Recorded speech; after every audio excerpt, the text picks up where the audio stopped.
আসসালামু আলাইকুম, শুভ সন্ধ্যা। এখন টি টাইম। আর আমি কীভাবে লাল চা তৈরি করি সেটা আপনাদের সঙ্গে শেয়ার করছি। আর এইভাবে চা করলে না খুবই মজাদার হয়, আর একবার যে খাবে সে চায়ের প্রেমে পড়ে যাবে।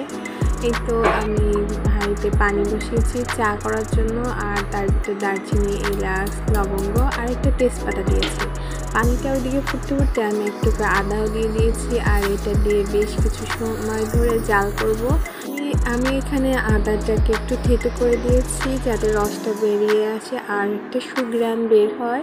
আর এরপরে চা পাতা দিচ্ছিলাম, আর এই চা পাতাটা না অল্পতে এত কালার হয় কি বলবো, অল্প একটু দিলেই হয়ে যায়।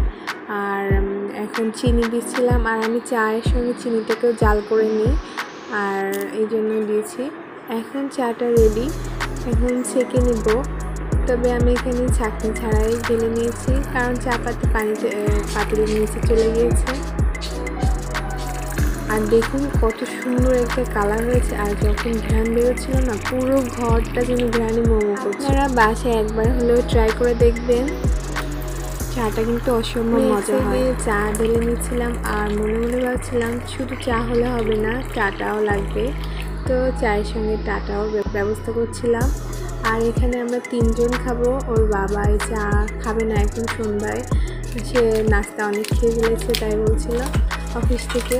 তো আমি আর আমার 2 ছেলে খাবো, এই জন্য প্রথমে ভেবেছিলাম অল্প কিছু বের করি, পরে ছেলেরা বলে না বেশি করে বের করো। আর আমাদের এই নাটি বিস্কুটটা খুবই পছন্দের, এই যে আমার সাথে আমার মেয়েও সাহায্য করছিল, তাই আমি আর ভিডিওর এই অংশটা কাটিনি। আল্লাহ হাফেজ।